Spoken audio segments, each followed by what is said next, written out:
신혜식입니다. 내년 보궐선거, 그 이후에 있을 대통령 선거 모두 승리해야 됩니다. 그런데 지금 우파가 갈갈이 찢어져 있습니다. 이젠 뭉쳐야 됩니다. 서로 내려놓고 뭉치는 것, 그것이 바로 승리하는 길 아니겠습니까? 신의 한수, 그리고 애국시민단체, 그리고 우리공화당 조원진 대표가 함께하면 승리할 수 있을 것 같습니다. 오늘 중요한 분 모셨습니다. 바로 우리공화당의 조원진 대표님 모셨습니다. 안녕하십니까? 네, 반갑습니다. 예.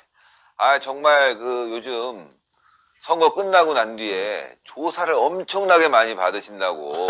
예, 또 우한폐렴 때문에 집회도 제대로 못 하시면서 조사만 엄청 받는다고 해갖고. 경찰, 검찰이 물 만난 거죠. 예. 아무튼 저야 다른 조사는 아니고, 예. 집회 관련, 또 현성을 왔을 때, 인공기 김정은 사진 불태운 거, 또 묵호항에 만경본부 왔잖아요. 예. 그 집회 또 걸어넘어지고. 아무튼 실질적으로 기소권도 있고, 벌금권도 있는데, 그게 집회의 자유라는 것은, 정당의 집회의 자유는 헌법적 가치인데, 받아들일 수가 없죠. 그래서 우리가 이제 항소해 놓은 상태고. 또 하나는, 2019년 6월 25일, 잘 아시겠습니다만은, 박원순 당시 서울시장이 용역 깡패들 써가지고, 우리 외국 국민들 2017년 3월 10일 날 돌아가신 5분에 대한 진상 규명을 요구하고 했잖아요. 그때 쟤들이 뜯어간 돈이 한 2억 6천. 그거 지금 소송 걸고 있어요. 아무튼 우리 공화당을 말려 죽이겠다 이래가지고 소송 걸고 있는데 그래 공화당에 죽습니까? 또 하나는 지금 조사받는 사람들이 많습니다. 결과적으로 그날 동영상이 수십 군데서 찍혀 있으니까 일방적으로 우리가 폭력을 당한 거 아닙니까? 그렇죠. 여기는 이 용역 깡패들이 철거를 할 때는 철거할 때는 물건에 대한 철거, 건물에 대한 철거만 하는 거지 사람을 이렇게 위해하면 안 되잖아요. 그렇죠.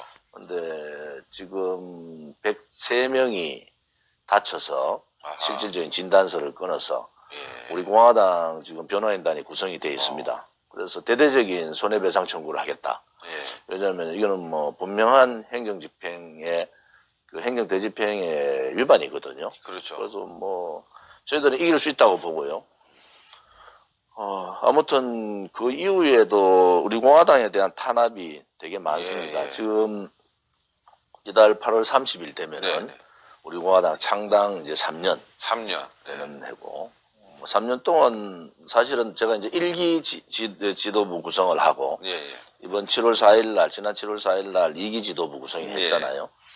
근데 1기는 사실은 당의 골격 어떠한 외풍에도 흔들리지 않는 정당이 되려면은 최소한도로 2만의 책임당원 이 책임당원은 게 매달 이제 당비를 내는 사람. 우리 공화당은 이제 다른 정당하고 다르게 당비가 최소 당비 2,000원이에요. 평균 당비가 한 5,000원 정도 되더라고요. 굉장히 낮네요. 그래도. 거기는 평균 당비가. 거기는 이제 일반 당비가 있고, 특별 당비가 있고, 후원금이 있고, 이렇게 돼 있는데, 현재 우리 공화당하고 관련돼 있는 시민단체가 한 215개 정도 됩니다. 이 시민단체가 각 지역에 이제 다 나눠져 있고, 박근혜 대통령에 대한 탄핵 무효, 무죄 석방 1,000만인 서명 운동도 하고, 입당도 받고. 예를 들어서 이제 이번에 8월 15일 날 우리가 12시에 한국원에서 집회하지 않습니까? 이놈 좌파 정권이 우파 국민들이 무서운 거죠. 왜냐면은 우리가 처음 시작할 때는 사람들 다 손가락질 했어요. 그런데 우리 공화당은 먼저 문재인 정권 자체가 아무튼 불법 거짓 정권이다. 두 번째는 저 사람들의 행태를 보면은 반미, 친중, 그다음에 친북, 사회주의, 특정 지역 중심 요 틀이 갖춰져 있잖아요. 그래서 우리는 저들이 조국이 죽창과 얘기하고 막 이럴 때 우리 공화당을 보고도 외구 세력이다, 토착 외구다 이랬을 때 제가 볼 때 야, 너가 우리 보고 토착 여부는 너는 토착 빨갱이들이다. 이렇게 받아쳤어요. 토착 빨갱이 세력들이 네. 지금 있는 거예요. 네네. 근데 우리 국민들이 몰랐잖아요. 근데 우리는 이제 2017년 5월달, 6월달 정도 돼서 제가 그랬어요. 이 정권은 한 번도 경험하지 못한 좌파 독재 정권이다. 예. 그래서 제가 이제 정치학을 했으니까 개념을 정리를 해줬어요. 자, 첫째 권력기관 장악했다. 권력기관. 그쵸. 두 번째 언론 방송 장악에 있다. 예, 예. 가장 중요한 게 세 번째 장기 집권 업무가 있느냐 없느냐. 개헌을 통해서 하려고 하지 않을까요? 장기 집권 업무가 있는 거예요. 예. 공공연하게 뭐 20년, 30년, 100년을 그렇죠. 얘기했잖아요. 네. 그래서 목표는 대한민국 자유민주 체제가 아니라 사회주의 체제. 그 문재인 후보 당시에 두 가지 얘기한 거잖아요. 주류 세력 교체하겠다. 예, 예. 그것이 2018년 3월부터 시작해가지고 1년 가까이, 여기는 1년, 정권 잡고 1년 한 6, 7개월 동안에 주류 세력 교체를 해버렸어요. 예. 2019년 3월 달에 저희들이 다 한 걸로 알고 있는데, 뭐 주류 세력 교체라는 것은 뭐 권력기관. 그렇죠. 그 다음 지금까지 이제 보수 우파가 주류 세력의 중심에 있어서 여기를 다 밀어내고 호남 중심, 사회주의자, 친북주의자, 친중 뭐 이런 식으로 해서 교체를 해버렸잖아요. 예, 예. 지금 헌법재판관 9명 중에 6명, 이제 7명 되죠. 대법관 13명 중에 8명. 뭐 아시다시피 이제 검찰까지 저렇게 이제 뭐 윤석열 총장 빼놓고는 뭐 나머지 이제 손발 다 잘라 버렸잖아요. 네. 경찰은 벌써 뭐 거의 들어가 버리고 군에서 가장 무서우니까 인수인계 과정도 안 거치고 들어가 버렸잖아요. 예. 그리고 기무사 해체시켜 버리고. 국정원은 벌써 이제 뭐 해체 사실은 수준입니다. 해체가 아니고 지금 국정원의 기본적인 업무 대공 업무가 죽여버린 거 아닙니까? 그렇죠. 예. 그래서 이런 정권은 소위 이제 좌파 독재 정권을 넘어서 제가 7월 4일 날 전당대회 때 이런 얘기를 했어요. 예. 문재인 정권은 이제는 체제 역사 싸움의 정권이라기보다 암흑의 시대다. 암흑의 시대다. 이제는 체제 역사 싸움을 하는 정도가 아니라 이 자체를 암흑의 시대로 한다. 암흑의 시대가 뭐겠어요? 조폭하고 같은 거야. 저가 살인을 하고 저가 뭐 잘못하고 뭘 해도 자기들이 잘못한 걸 몰라요.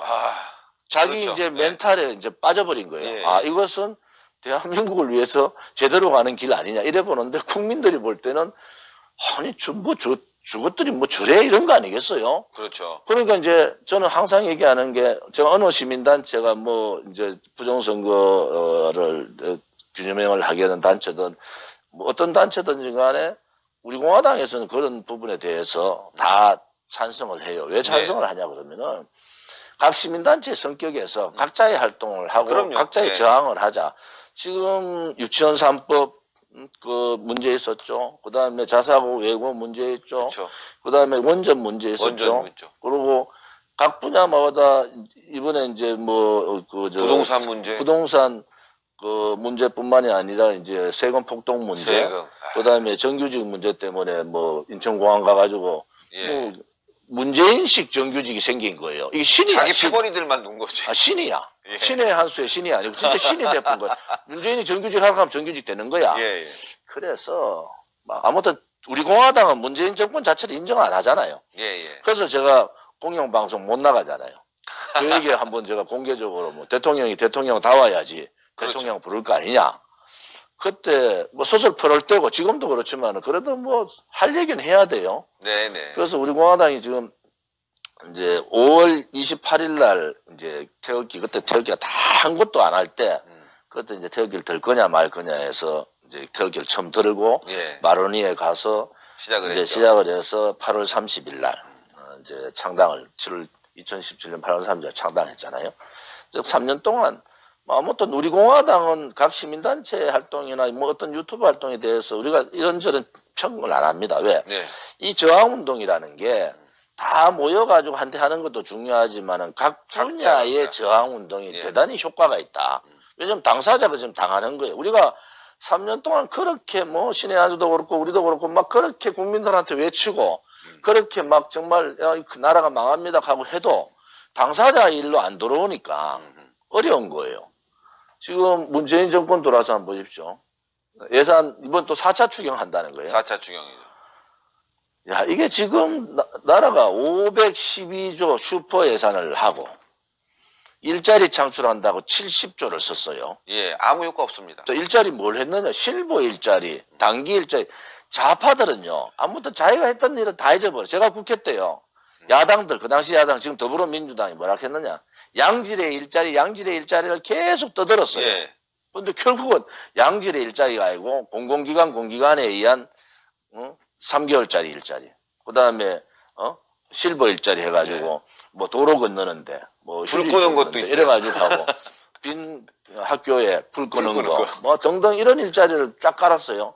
통계청 장악을 했잖아요. 예. 왜 통계청이 자꾸 실질적인 통계를 내니까 이게 안 되겠다 해가지고 일자리를 묶어가지고 딱 던지니까 국민들이 속잖아요. 예. 실질적으로 30대, 40대, 50대 실질 그 생산할 수 있는 우리가 생산하는 건 물건 생산도 있지만은 다른 뭐 아이디어 생산 이런 여러 가지 있잖아요. 이런 업종의 일자리가 늘었느냐 이게 중요하잖아요. 그게 그렇죠. 이제 피드백이 돼가지고 재투자가 되고 그렇죠. 뭐 이런 상황이 벌어지는데 그 일자리는 계속 죽은 거예요. 없어지고 있습니다. 없어지잖아요. 네. 그래서 청년들이 이제 좀 들고 일어나야 되는 시점인 게 청년 일자리가 다 무너졌어요. 예. 다 무너졌어. 왜 이제 제가 좀 청년들한테 얘기하고 싶은 것은 자 여러분들의 미래를 여러분들 스스로가 이 현 상황을 좀 봐라. 예. 자 문재인 정권 돌아가지고 그 성과급 폐지가 민노총의 요구사항 1위입니다. 3개월 만에 성과급 폐지해버렸어요. 성과급 폐지는 정년 연장을 2년 하는 바람에 예. 이게 성과급을 하지 않으면은 하나의 직장의 생산 공장에서 정년을 2년 연장하면은 신입사원을 못 받아요. 못 받죠. 그러면은 청년 일자리 반토막이 나는 겁니다. 예. 그래서 청년 일자리를 반토막 나는 성과급을 폐지해놓고 그게 민노총하고 약속을 했으니까.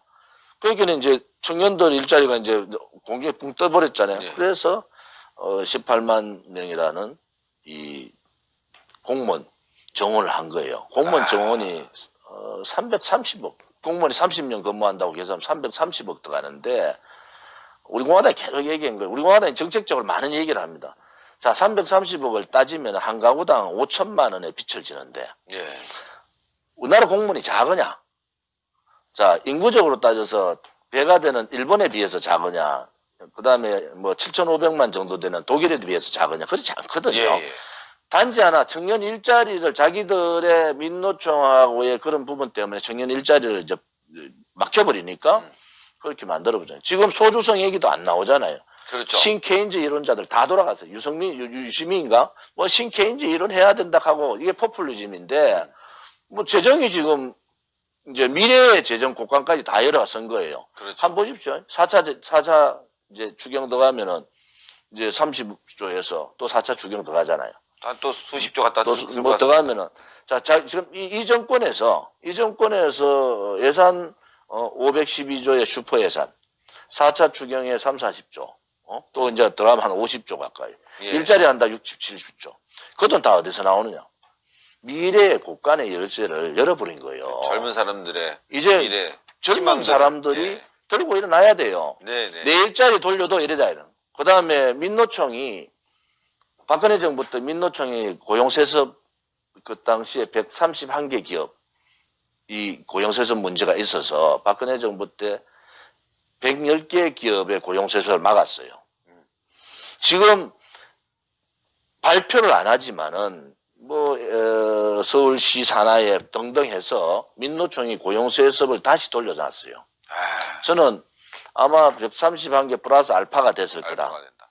자 그러면은 실질적으로 스펙을 쌓아가지고 그 고생을 하는 그게 고용이라는 것은 하나의 사회 이제 자본주의 사회 체제에서 사다리 역할이 가장 중요한 역할이야. 그렇죠. 이 사람이 열심히 공부를 해서 뭐 고시를 하는 사람도 있고 뭐 여러 사람도 있지만은 하나의 좋은 직장을 가기 위해서 전 가족이 그 사람 그 자식들한테 매달려 가지고 희생을 하잖아요. 예. 이 고용의 사다리라는 것은 사실은 이 기본적인 신분의 사다리를 넘어가는 거잖아요. 신분 체제를. 이걸 이제 실질적으로 그렇게 막아버리면은 이제 젊은 사람들이 이제 고시원 가면 뭐 공무원만 늘리니까 고시원 가잖아요. 그럼 몇 명이 되겠어요? 그것도 근데 고시도 아무나 되는 게 아니라 뭐 5.18 가산 좀 있고. 아무튼 그거는 네, 이제 뭐 이런 식으로 지네끼리만 하는 것 같아요. 5.18 문제 나오면 또 제가 여러 가지 할 얘기가 많은데 예, 이게 예. 이제 5.18 문제하고 제주 4.3하고 여순 반란까지 막 물려 막 돌아갑니다. 네. 이제 말도 못하게 해요. 예, 예. 그런 데에 대해서 이제 4.3에 대해서 말하면 4.3 이제 저 처벌법 같은 게 생겨가지고 특별법 만든다고 그러지 않습니까? 그러면은 4.3에 대해서 비판을 못 하는 거야. 그래서 아무튼 이게 이제 암흑의 시대로 갔다 저는 네, 이래 네. 보는데 그래서 각 분야에서 각 시민단체가 예, 예. 뭐 정광훈 목사님 쪽도 그렇고 그렇죠. 우리는 이제 당이니까 예. 당은 좀 다르죠. 아무튼 저쪽도 자유기독통일당이라 또 있잖아요. 예. 그다음 각 시민단체들이 자성으로 이제 생기잖아요. 예, 예. 이제 하자. 같이 뭉쳐야 됩니다. 이게 국민 대저항 운동을 하자. 예, 그리고 이 저항 운동이 분노가 있고 절규를 하는 거예요, 국민들이. 그러면은 이제 1년 전하고 지금하고 보세요. 완전히 다른 상황이 오지 않습니까? 그렇습니다. 어느 시점에서 이것을 모아야 된다. 이것을 모으는 것은 결국 선거예요. 선거죠. 자, 지금 상황에서 지식인들이 비겁하게 굴종했잖아요. 근데 얼마 며칠 전에 박근혜 대통령 정부 때 청와대 수석을 만나서 얘기했어. 도대체 박근혜 대통령 정부의 수석들, 장관들 많이 있는데 뭐 했느냐? 한마디라도 박근혜 정부의 잘된 정책, 문재인의 정책과 비교해서 이것은 잘못됐다고 얘기하고 탄핵에 문제가 있다고 얘기할 수 있어야 되잖아. 너무 비굴하지 않냐? 그러니까요. 너무 비굴하지 않냐? 예, 예. 그것을 국민들이 지금 3년째 4번의 겨울 동안을 우리 4번 겨울 가니까 알지만 2017년 1월 26일 길거리에서 그 인터뷰를 추운 했습니다. 날 제가 이제 그 당에서 이제 나와가지고 예. 집회에 이제 들어갈 그 시점인데 그때 이제 길거리에서 인터뷰했는데 오늘 인터뷰하기 전에 우리 신혜식 대표가 참 대단하다. 그때 지금 생각하면은 근데 제가 드리고 싶은 말씀은 이제 국민이 일어날 수밖에 없어요. 제가 이제 우리 공화당의 슬로건이 못 참겠다 끌어내자죠. 예, 이제 정말 못 참겠다 끌어내자. 예, 예. 이제 국민들이 분노하기 시작한 거예요. 그동안에는 국민들 속았잖아요. 그렇죠. 언론 방송에 속고 그 거짓에 속고 평화쇼에 속고 경제정책에 속고 뭐 이것이 뭐 설마 문재인도 뭐 대한민국 체제의 대통령인데 설마 그랬는데. 이걸 설마 대한민국 체제를 까부시겠느냐 예, 이랬는데 이제 국민들이 이제 딱 벼락을 맞은 거예요. 아, 이 나라가 이래 망하는구나. 그러니까 우리 공화당은 줄기차게 문재인 정권을 보고 좌파 독재 정권이라고 얘기했고 그들이 우리 보고 토착 왜구라 얘기했을 때 우리는 토착 빨갱이라고 얘기했고 광화문의 촛불 붉은 광장을 우리가 광화문 광장 장악해가지고 태극기 광장 바꿔버렸잖아요. 그렇죠. 우리가 정말 그 많은 희생 103명이 두들기 맞고 피를 흘리고 그러고 뭐 당으로 봐서도 엄청난 돈을 피해보고 그랬지만은 우리가 그 투쟁을 한 것은 수도의 광화문 광장이 촛불 쿠데타에 붉은 광장으로 남으면 안 된다. 예. 그래서 우리는 그 광화문 광장에 집회를 하고 우리는 다시 서울로 돌아간 거예요. 우리가 왜 그러냐. 우리 쪽에서도 계속 광화문 광장을 장악하자 하는 분들이 있었어요. 근데 제 입장은 그렇지 않다. 우리 공화당이 할 일이 있고 각 시민단체들이 할 일이 있으니까 이게 언젠가는 뭉쳐야 됩니다. 언젠가는 화산 폭발하듯이 폭발한다. 그것이 이제 선거인데 이제 국민들이 깨우치지 못하고 속은 국민들한테 우리는 지속적으로 뭐 4번의 겨울 동안 한 거잖아요. 예, 예. 우리는 뭐 아시다시피 음해 많이 받았어요. 어떠고 저떠고 벌써 4번 겨울 동안 우리가 집회를 183차 했는데 아까 시작하기 500억 전에 한 들어가셨다면서요? 500억 정도 들어간 거예요. 우리 공화당이 돈 낸 게 아니고 개인이 회비 내고 서명대 운영하고 오늘 뭐 그런 얘기 드리면 이런 거잖아요. 이번에 8.15 집회하는데 정당들이 왜 당부를 못 만들고 전단지를 못 만드느냐. 우리가 지금 30만 부 당부를 돌렸어요. 전단지 8.15 집회에. 그러면 찍어내는 30만 부의 돈은 얼마 안 됩니다. 그 30만 부를 돌리려고 생각해보세요. 돌릴 때 한 사람이 한 500장 정도 돌리면은 얼마의 인원이 필요하고 거기서 돈 계산이나 한 사람의 인건비가 한 10만 원 될 거 아닙니까? 그럼 30만 부를 계산하면서 그 돈이 얼마인지. 그러니까. 그러다가 현수막이 지금 우리 공화당 현수막이 전국에 3,100개가 걸렸어요. 3,100개나. 저도 맞습니다. 3,100개가 걸리면은 그거를 돈으로 계산해 그 현수막 제작하는 돈은 당에서 하지만은 또 일부는 우리는 천장밖에 안 만들어요. 나머지는 각자가 또 당원들이 다 만드는 거야. 자기 집 앞에. 그래가지고 그것을 할 수 있는 정당 우리 공화당밖에 없어요. 지금 이제 뭐 아무튼 우리가 조선일보 광고라든지 이런 데는 워낙 돈이 많이 뭐 당의 돈이라는 거 한정돼 있잖아요. 그런데 당원들이 솔선수범해가지고 전단지가 나와가지고 일주일도 안 됐는데 30만 뭐가 다 소진돼가 지금 중앙당이 난리예요. 전단지 보내라고. 그다음에 현수막 열정적이세요. 현수막 전국에 다 붙어 있는데 결국은 뭐냐? 이런 열정적인 사람들이 4번의 겨울을 투쟁을 했단 말이에요. 예. 그래서 이제는 제가 이제 우파 국민들한테 말씀드리고 싶은 것은 우리가 좌파들이 아니잖아요. 그렇죠. 우리가 문재인 정권 퇴진, 박근혜 대통령 탄핵 무효, 그 다음에 이 사회주의 체제 주장자들, 반미주의자들 이 세력들하고 이제 싸우고 있는 정당인데 이제는 좀 더 관심 가지고 우리 예. 공화당이 저렇게 힘든 과정을 겪었고 다 조용할 때 우리 공화당이 일어나가지고 뭐 신혜식 대표도 그때 막 진짜 열정으로 일어난 사람들 아닙니까? 이제 개척자들이에요 사실은. 예. 이런 사람들이 이제 한번 다시 돌이켜 봐야 돼요. 그렇죠. 자, 우리 공화당이라는 존재가 뭐냐? 그 당시 대한애국당부터 이게 이제 43년이 넘어가는데 저 사람들이 저렇게 힘들게 투쟁을 하고 지금 말씀드렸지만 수십 명이 감옥 갔어요. 우리가 수백 명이 다쳤습니다. 그렇죠. 어떤 분은 분신 자살까지 했잖아요. 예. 자, 그러면은 지금도 검찰, 경찰 조사받는 사람이 수십 명입니다. 자, 저 사람들이 저렇게 희생하면서 문재인 좌파 독재 정권하고 박근혜 대통령의 탄핵이 잘못됐다는 거하고 이렇게 싸우는데 생각이 달라도 움직이지 않고 그렇게 투쟁하지 않고 헌신하지 않고 이런 세력들이 우리 공화당 비판하면 안 된다. 우리 공화당이 버티고 있기 때문에 예. 광화문 광장도 바꿨고 우리 공화당이 버티고 있기 때문에 우리 공화당이 왜 광화문을 들어가고 우리 공화당이 왜 이렇게 힘들게 하느냐 국민들한테 그러는 거예요. 국민 여러분 용기를 가지고 굴종하지 마시고 우리 공화당이 앞장설 테니까 국민 여러분의 이익을 위해서 나라를 위해서 또 여러분의 아들, 딸, 손자, 손녀의 미래를 위해서 싸우십시오. 예. 모든 책임은 우리 공화당에 앞장서서 가겠다. 우리가 정당이니까. 자, 우리가 미통당한테 불만이 그거잖아요. 도대체 너가 103석 가지고 176석을 싸우지 못한다 하면 조은진은 한 석 가지고 싸웠죠. 4번 겨울을 싸우고 있다 이거죠. 103석은 엄청난 거예요. 야당이에요. 그 당시에 100석 안 될 때도 많았어요. 그렇죠. 그때 뭐 김대중도 80석 갖고 대통령 노무현 뭐 그때 뭐 열린우리당 그 힘 무너질 때 네. 표적이라고 하고 뭐 얼마 있었어요. 안 되잖아요. 그런데도 싸웠잖아요. 좌파들은 특히 공산주의자들은요. 100명이 모두 싸우고 1000명이 모여도 싸워요. 그런데 우리 우파에 소위 보수 주장하는 사람들은 조금만 하면 우리가 약해서 되겠어. 그렇지 않습니다. 투쟁은 맞습니다. 어떤 자신감을 가지고 특히 지도층에 있는 지식인들이 앞장서야 돼요.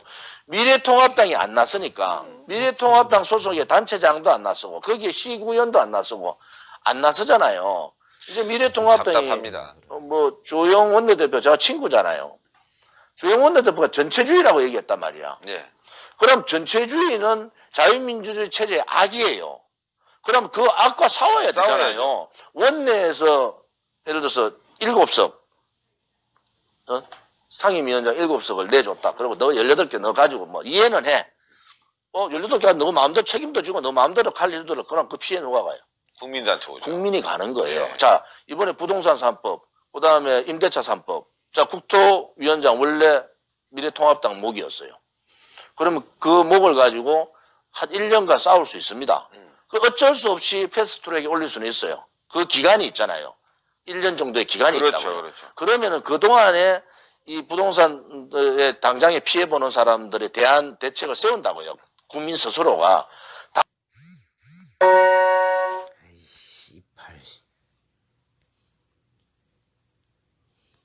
다 포기했을 때는 어떤 게 있냐. 자, 이제 우리는 전면 투쟁으로 들어간다고. 그런데 투쟁도 안 해요. 전체주의 국가고 국회는 다 상임위원장 다 포기해. 국회는 이제 다 손 놓고 그러고 나서서 몇몇 사람들 말하는 거 가지고 뭐 그래서 김종인 영감님이 네. 독일에서 좌파 경제 공부하고 오셨는데 이제 늦었어요. 그것은 우파가 잘 나갈 때 경제 성장을 제대로 하고 할 때 빈부의 격차라든지 그렇죠. 이러한 여러 가지 문제점에 좌파의 경제학이 어느 정도 필요는 해요.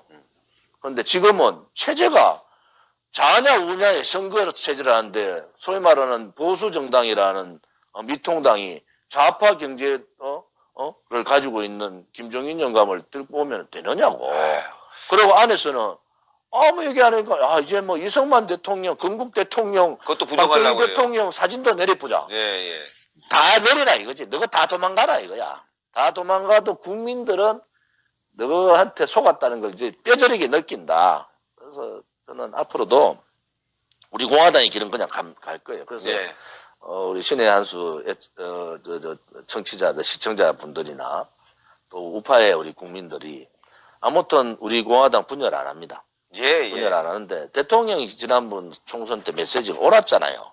대통령께서 거대 야당으로 합쳐라. 옳은 거예요. 예. 그 앞에 뭐라 하셨습니까? 태극기 애국 국민들한테 정말 감사하고 죄송하다. 이게 전제잖아요. 그러면은 황교안 체제나 미래통합당이 바깥에 있는 애국 국민들을 껴안아라는 거지. 너가 언제 대통령이 바깥에 있는 애국 세력들을 발로 다 차고 거꾸로 몰아가지고 다 죽이라 했냐 이거야. 그 판단이 잘못된 거예요. 황교안도 마찬가지잖아. 저 뭐 보면은 맨날 믿어주세요. 뭘 믿으라는 거야. 결국은 믿어가지고 입장이 났는데 믿지도 않았지만은. 그러니까요. 결국은 야당 지도자는 앞으로 마찬가지. 야당 지도자는 자기의 헌신, 희생 그걸 통해가 국민을 감동시키고 그 국민의 감동이 야당 지도자한테 눈이 쏠리고 맞습니다. 그 사람이 정말 이 나라를 구할 수 있는가? 이 체제 역사 싸움에서 저 사람을 내세우면은 그 체제 역사 싸움에서 이길 수 있는가? 라는 그런 좀 검증된 그런 사람들이 이제는 돼야 된다. 예. 아니, 나오셔서 인사 말씀하고 제가 지금 답변 좀 드리고 이러려고 그랬는데 그동안 너무 고생을 하셔갖고 쭉 그냥 거의 한 20분간을, 30분간을 쭉 그냥 말씀하시는데 뭐 거침이 없습니다. 그래서 참 우리 공화당 시청자 여러분들 굉장히 고생이 많습니다. 예, 그리고 또 이제는 우파가 대통합해야 될 것 같습니다. 각자 특성이 있으니까 그 특성을 살려가면서 인정해주면서 가야지. 너는 이거 싫고 너는 이거 싫고 이렇게 단점만 보지 마시고 장점만 봐주시고, 그리고 우리 공화당은 또 정당으로서 지금 또 다시 재결합해서 말이죠. 싸우고 있지 않습니까? 여러분들 밀어주시고 또 아껴주시고, 특히나 이제 통합당이 요즘 당명을 바꿔야 될 것 같아요. 어제 칼럼을 하나 봤는데 가만히당. 예, 가만히 있어요. 아무것도 안 해. 가만히당인데 우리 공화당이 이번 또 8월 15일 날 한국은행 앞에서 모이지 않습니까? 그래서 또 박근혜 대통령 사랑해 주시는 분들, 또 애국 활동 하시는 분들 또 참여해 주시고, 또 광화문에서도 경복궁역 6번 출구가 있습니다. 또 여기도 참여해 주시고 해서 이게 다른 게 아니야. 함께 다 모이고 난 뒤에 광화문에서 으쌰으쌰 하는 소리가 나면 뭐 국민 다 나오면 그냥 거기 다 메꿔지는 거 아니겠습니까? 시청자 여러분들 함께 해주시고, 앞으로 우리 공화당이 진짜 우리 애국 세력의 이 어떤 중심축이 되고 또 통합하는데 큰 역할을 할 것 같습니다. 자, 제가 궁금한 게 지금 내년 보궐선거, 그 다음에 대선이란 말이죠. 말씀하신 대로 이 암흑의 시대, 이기기 위해서는 전략이 있어야 되는데 다들 뭉쳐야 된다, 합해야 된다. 그래, 마음에 안 드는 이 가만히당, 통합당이라도 끌어들여서 합쳐야 된다라고 하는데, 사실 이제 장외 세력들이 굉장히 크지 않습니까? 예, 우리도 공화당 포함해서. 그래서 아까 들어오시기 전에 전략을 말씀해 주셨는데, 그 전략에 대해서 저도 굉장히 공감하거든요. 한번 지난번에 저랑 전화 통화할 때 제가 아무튼 이제 우리 유튜브가 커졌잖아요. 이제 신의 한 수가 130만 가까이 가고, 뭐 큰 유튜브들이 이제 많이 있는데, 이제 어느 우파 지도자들한테 실망을 또 할 거냐. 그래서 제가 그런 얘기했죠. 우리 공화당한테는 벌써 제가 우리 공화당 회의 때 제가 얘기했는데, 우리도 공개해지니까.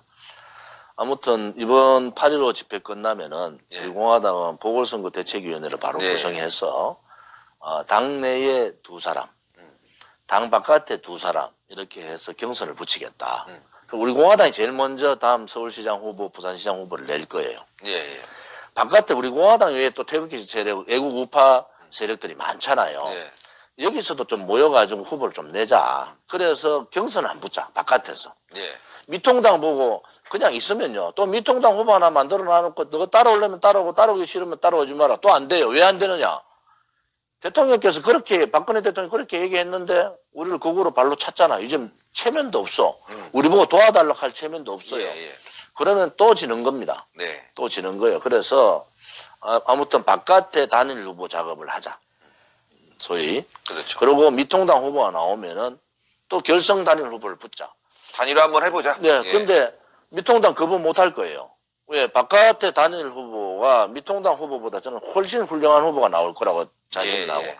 그런데 이제 바깥에도 뭐 우리 요즘 유튜브 방송하는데 누가 뭐 원고 보고 이런 거 없잖아요. 그렇죠. 그냥 하잖아요. 예. 그래서 최소 4시간, 네 5시간 후보들을 검증을 하고 우리도 이제 그래 할 거예요.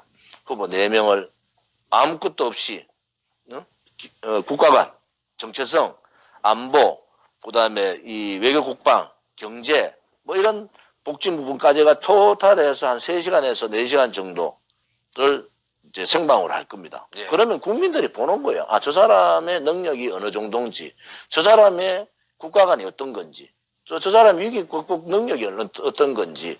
그렇지 않은 사람 나오지 말라는 거예요. 예. 이제는 예. 지도자 한 사람, 네임밸류 있는 지도자 내세웠다가 망한 게 한두 번이 아니에요. 그렇죠. 좀 뭐 그래서 그래 하면은 바깥에서도 지금 뭐 시민단체들이 많이 모여 있잖아요. 예, 예. 거기서도 단일 후보 작업을 하자. 같이 한번 붙자.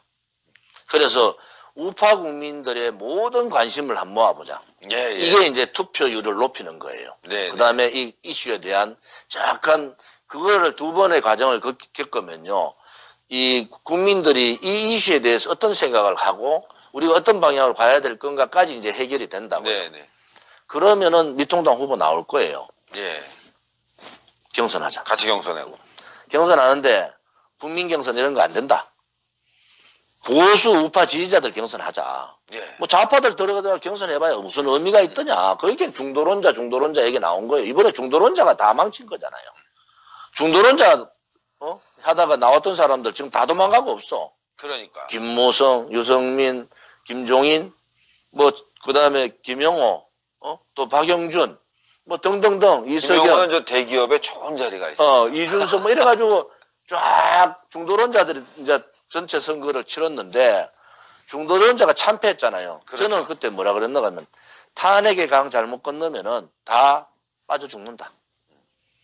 딱 2명, 김무성하고 유성민만 구명 조끼 입고 있은 거예요. 예. 자기 개파들만 국회에 딱 집어넣었어요. 다 그러면은 중도론자들이 그렇게 중도론 해서가 실패했으면은 책임을 져야죠. 책임져야죠. 어문 잘 모르는 뭐 제가 볼 때 그 사람 정치 잘 몰락하는 거는 뭐 김정인 영감 얘기야. 내가 황교안 도대체 뭐냐고 저 사람은. 김정인 영감이 그 사람 정치 잘 몰락하더라고.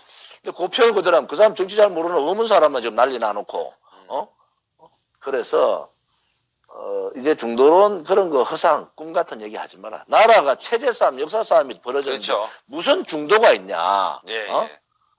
대한민국 우파냐 좌파냐가 있는 거예요. 네. 말로만 중도 얘기하지. 벌써 선거체 저렇게 미통당이 개판을 쳐도 42% 이상 나오잖아요.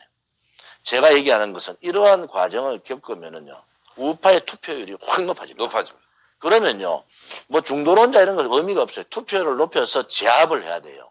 예. 이번 선거도 투표율이 우파 투표율이 높일 요인이 없었잖아요. 왜 바깥을 다 국으로 몰아보는데 요인 없잖아요. 갈라쓰잖아요. 예. 이런 과정을 겪으면은 이번 보궐선거를 통해서 한번 하면은 다음 대통령 선거도 자연스럽게 우파 단일 후보 과정이 들어갈 거예요. 그래서 제가 이런 표현을 쓰는데 그래도 우리 우파들한테 이 보궐선거라는 게 하나의 행운의 기회다. 예. 만약 이런 과정이 없이 대통령 선거 붙어버리면요 설득이 안 됩니다 이제. 그렇죠. 서로. 그래서 그런 부분들은 이제 우파 국민들이 이렇게 봐야 되는 게 각자의 그 요소에서 투쟁을 합시다. 용기를 가지고. 그리고 같은 생각. 좌파가 아니고 토착 빨갱이 세력들만 아니면 다 격려해주고 우리 공화당 동지들한테 그랬어요. 당원들한테. 이제 좀 내려놓고 벽을 낮추고 포용하고 많은 얘기를 듣자. 우리가 이제 제 표현으로 하면 국민의 바다로 뛰어들자. 이렇게 얘기했거든요. 미통당 따갑지만은 미통당한테 기대하지 말자. 그리고 미통당 껍데기다. 저도 그 10년 동안 있었던 친정이지만은 제가 이제 삼선했으니까 10년 동안 거기 있다 나왔잖아요. 연기 없다. 그런 그 껍데기 보수는 그냥 한강에 처박자. 그러고 새로 시작하자. 새로 시작하자. 왜 이게요. 탄핵이라는 것은 앞으로 역사에 대단히 대한민국 역사에 대단한 역사의 시점이에요. 이게 중요한 사건이라고. 예, 예. 그러면 이 탄핵을 어설프게 묶고 가면요. 언제든지 선거 때만 되면 조자들은 자 왼쪽에 있는 빨간 아들은 탄핵 세력들, 탄핵 적폐 세력들, 탄핵을 당해야 될 적폐 세력들 요리 들고 나온다고. 이제는 정면 돌파해야 된다. 정면 돌파하고 탄핵이 뭐가 잘못됐는지를 밝혀야 된다. 그 당시에 80명의 패널들이 80가지의 거짓말을 가지고 박근혜 대통령 말씀대로 거짓의 산을 이루어가지고 막 조지. 근데 그때 했던 얘기들이 채블리 PC도 다 거짓말이죠. 증거 안 돼.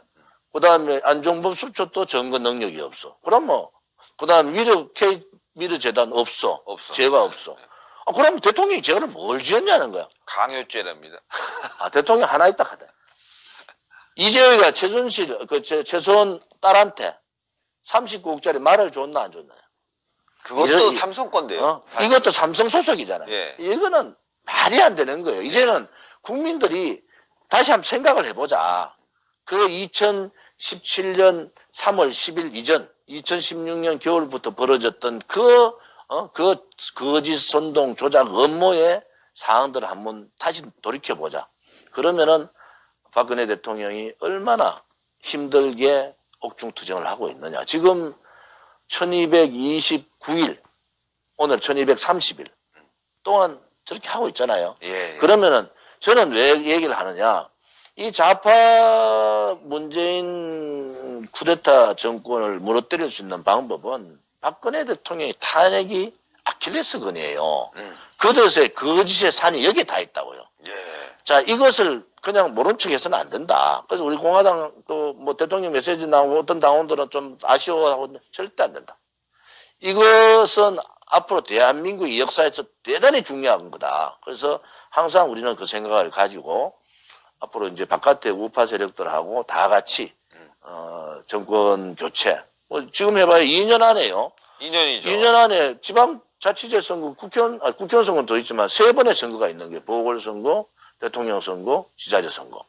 자, 이런 대중차대한 이제 선거에서 우리 이제 우파가 해야 될 일은 우리 우파에 앞장서가지고 투쟁하는 건 우리 공화당이 한다고요. 이제는 우리도 국민의 바다로 가서 이제 우리가 이제 4만 5천 책임 당원에 40만 일반 당원 이거를 이제 100만 당원으로 10만 책임 당원으로 늘리는 작업도 하고 오프라인상으로는 정당 체제인 꽂힌 당협 체제.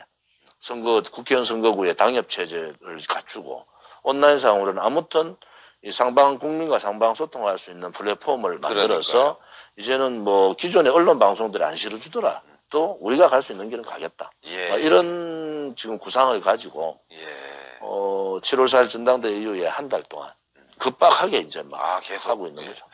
여기서 이제 좀 전에도 탄핵의 강, 박근혜 대통령에 대한 억울한 이 탄핵, 사기 탄핵 이건 밝혀야 된다. 저도 공감하는 바가 있는데 또 이제 시민단체들에서 지금 전 좌파 정권이다. 때려 부시자. 우리 안보 문제, 경제 문제 이렇게 세우는 분들이 있거든요. 그래서 저는 생각이 우리가 다 인정하고 가자.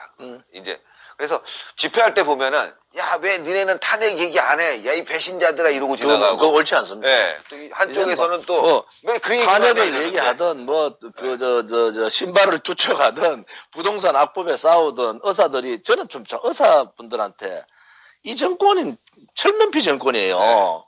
이 지금 중국 폐렴 때문에 이 의사들의 이 헌신, 그다음에 희생 이루 말할 수 없잖아요. 그렇죠. 과실은 문재인 정권 다 따무서. 의사들이 제일 열심히 했는. 의사, 간호사, 자원봉사 국민들이 다 했는데 과실은 따묻고 과실 따묻으면은 고맙다고 생각해야 되는데 그렇지도 않아요. 선거 끝나고 얼마 안 돼가 배신해보잖아. 그러니까. 이제 의사들 수 늘려가지고 좌파들이요 항상 일자리도 질 좋은 일자리, 의사들도 질 좋은 의사 이런 얘기를 했어요. 거짓말이에요. 거짓말이죠. 그냥 자기들이 그래서 제가 답답한 것이 이제는 일어나십시오. 왜 안 일어나면요. 국민이 살아있음을 이번 8월 15일 날 보여야 됩니다. 그렇죠. 우리 국민이 살아있어서 저 붉은 폭주의 열차를 막아야 돼요.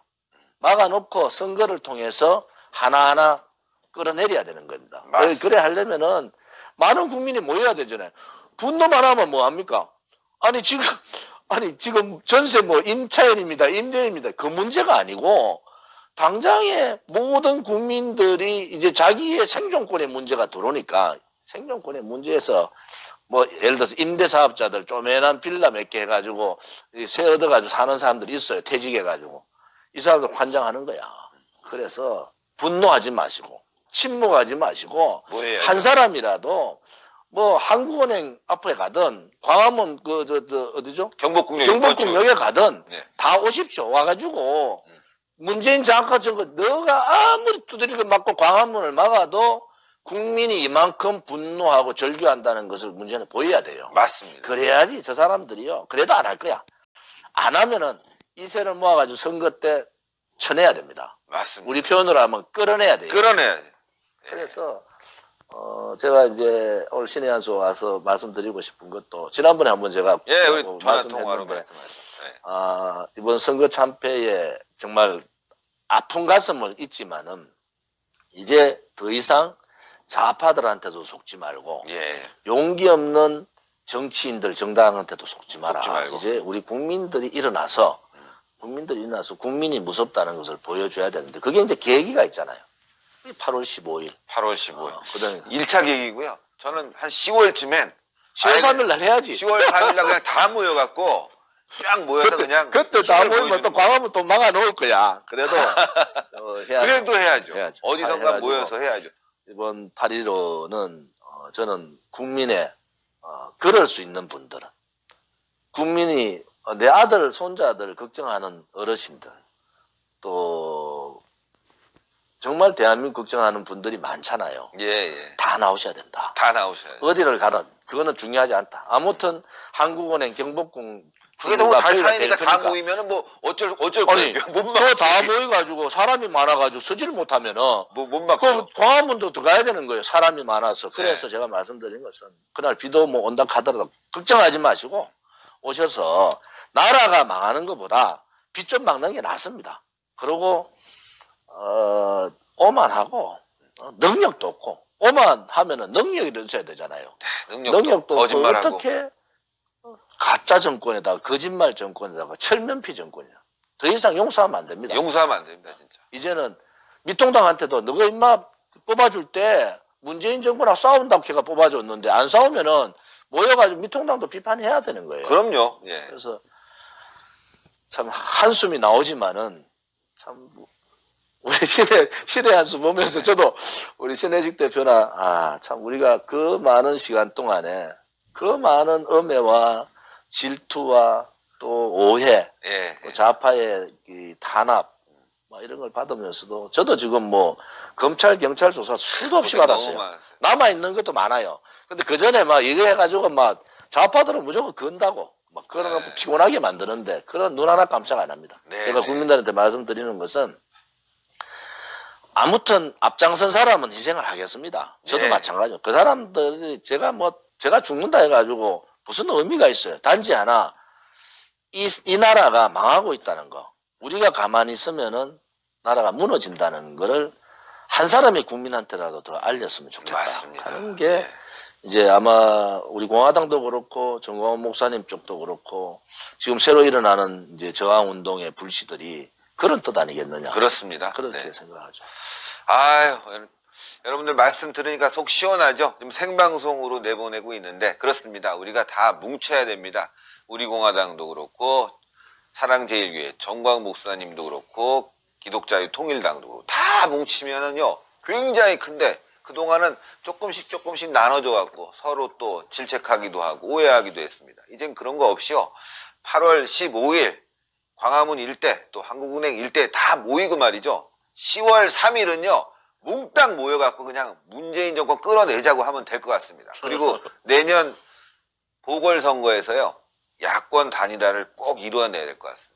그리고 지금 미통당 제발 좀 잘했으면 좋겠습니다. 가만히당이라는 얘기 듣고 있는데 사실 지금 우리 공화당 또 이해는 한석도 없지만 그게 중요한 게 아니죠. 예, 지금 국민 저항권이 있지 않습니까? 국민들이 나서면 되는 거죠.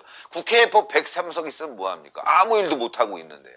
자, 이제 장외에 있는 애국 세력이 서로 뭉치고 있고 그게 힘이 분명히 될 거라고 생각합니다. 또 그 중심에 우리 조원진 대표님도 있고 정광훈 목사님도 있고 그 외에도 수많은 애국자들이 있지 않습니까? 그래서 함께 뭉치면 분명히 뭔가 큰 일을 해낼 수 있을 거다라고 생각합니다. 자, 마지막으로요. 우리 시청자 여러분들께 8월 15일 등등등에서 또 부족하신 말씀 있으면 전해 주십시오. 아무튼 그 국민들이 이렇게 분노하고 전류하게 만들었다는 것 자체가 저희들의 잘못이죠. 이제 마지막 단계인 것 같아요. 벼랑 끝에 대한민국이 걸려 있는데 국민 여러분 어디 계십니까? 이제 나오셔야 됩니다. 이제 여러분들한테 이제 직격탄이 넘어가지 않습니까? 이제는 8월 15일 날 한국은행 또 그 경복궁 모든 분들이 나오셔서 저항하십시오. 국민 저항권 발동은 헌법적 가치입니다. 그렇습니다. 우리 국민 저항권 발동을 해서 문재인 폭주, 전체주의 파시즘을 끌어내야 됩니다. 맞습니다. 꼭 부탁을 드리겠습니다. 힘내시고요. 지금 뭐 폭우가 쏟아지고 지금 장마가 또 지나가고 막 생활이 되게 힘드실 겁니다. 아무튼 잘 이겨내시고 예.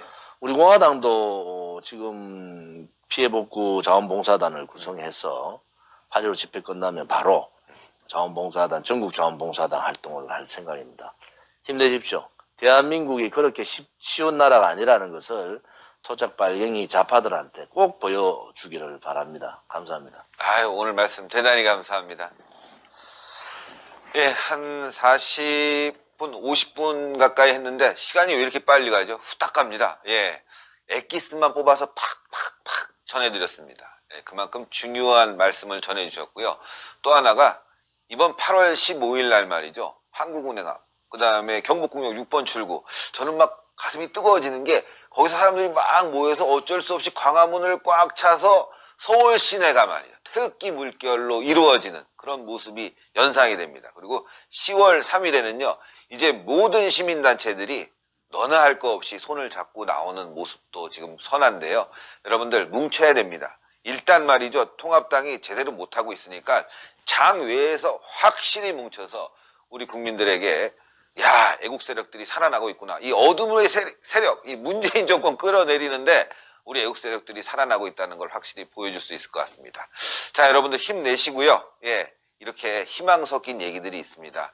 우리 공화당 탄압 정말 많이 받았어요. 제가 보기에도 말이죠. 다치신 분들이 한둘이 아니고, 예, 구속당하신 분들도 한둘이 아닙니다. 그런데도 불구하고 꿋꿋하게 싸우고 있지 않습니까? 여러분들이요, 이제 함께 뭉쳐져서 나도 싸울 수 있다. 이런 마음을 가지면 될 것 같습니다. 우리 공화당 유튜브도 있고요. 또 홈페이지도 있는데 가서 좀 영상이나 내용도 보시고요.